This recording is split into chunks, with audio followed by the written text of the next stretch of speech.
Salut, c'est Joseph de Speedycom. Bienvenue dans cette vidéo, nous allons voir comment faire des formes sur les images sur Shopify. Donc quelles formes on va faire? On va faire des formes géométriques comme ceci, on va pouvoir cropper une zone de l'image ici et une zone de l'image ici. On va pouvoir faire l'effet inverse, on va pouvoir faire ça, ça, ça et une forme un petit peu rigolote à la fin.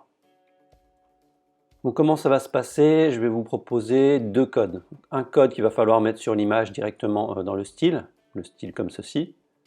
Et on met le code à l'intérieur, ou alors créer une classe que vous mettrez sur vos images avec l'effet.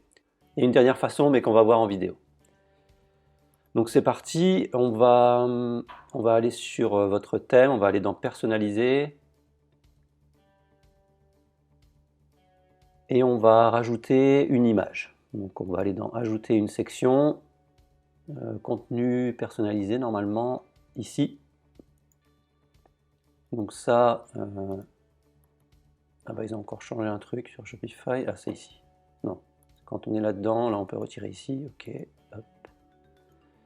Et on va ajouter un contenu, on va mettre HTML personnalisé. Et on va prendre par exemple le code que j'ai ici. Donc vous allez prendre ça.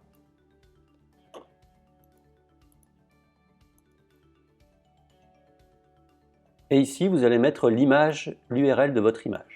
Donc pour trouver une URL, hop, je mets dans 100%, vous allez aller dans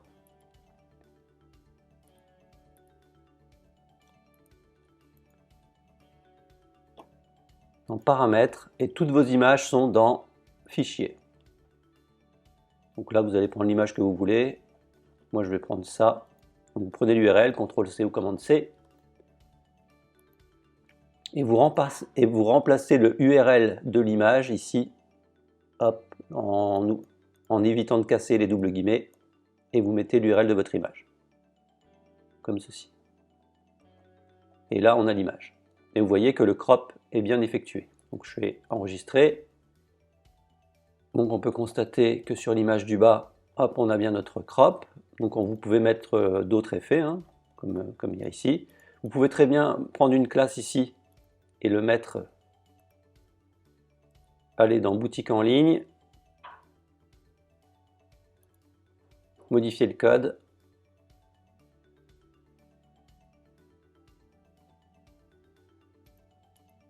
Allez dans le dossier Asset, trouvez votre theme.scss.liquide ou theme.css.liquide ou style.css.liquide, etc. Vous allez tout en bas et vous collez ceci. Et là, vous mettez en fait l'effet que vous voulez.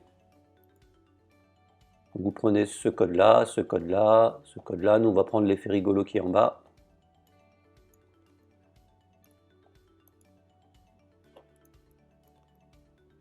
Et on enregistre. Maintenant, lorsqu'on va avoir besoin d'appeler cet effet, on va retourner sur notre image. Alors moi je suis là. On va enlever la balise style ici. Et on va mettre tout simplement classe égale double guillemets, et à l'intérieur image cropped. Comme ceci.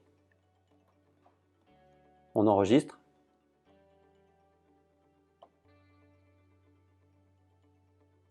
On actualise le site.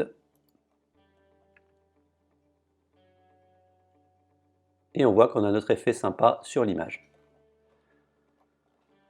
Alors je vous donne une troisième possibilité. Vous avez par exemple une image qui est déjà sur votre site, par exemple celle-ci, et vous voulez mettre l'effet dessus. Donc là vous allez ouvrir votre console, donc c'est dans afficher, options pour les développeurs, outils de développement.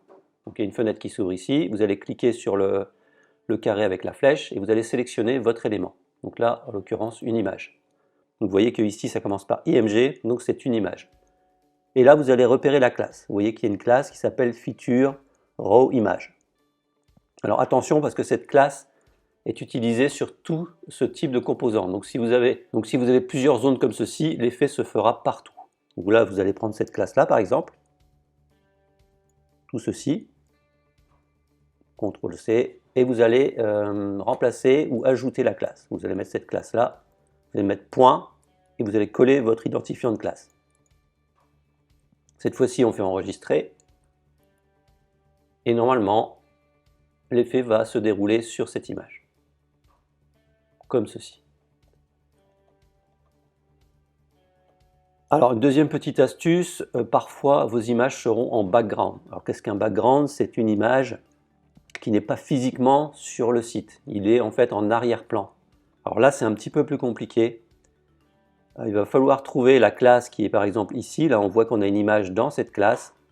Donc, c'est à peu près le même principe au final. Sauf que là, du coup, on va prendre par exemple la classe Hero Medium. Et on peut faire une virgule hein, pour rajouter une classe. Point. Hop. Bon, là, il y avait déjà le point, donc on n'a pas besoin de le mettre. Et là, on va tester. Pas sûr que ça fonctionne. Si, c'est bon, ça fonctionne. Mais par contre, vous voyez que là, sur un background, sur un carrousel, un slider, c'est pas vraiment idéal parce qu'il va y avoir un fond ici au-dessus. Vous pouvez également faire sur vos images produits, mais si vous avez un fond blanc, vous ne verrez pas grand-chose. Donc je vous conseille vraiment sur des images un peu spécifiques comme ça ou sur des images que vous allez mettre sur votre page d'accueil. Voilà, j'espère que cette vidéo vous a plu et n'oubliez pas de mettre un petit pouce bleu et de vous abonner à la chaîne. À bientôt.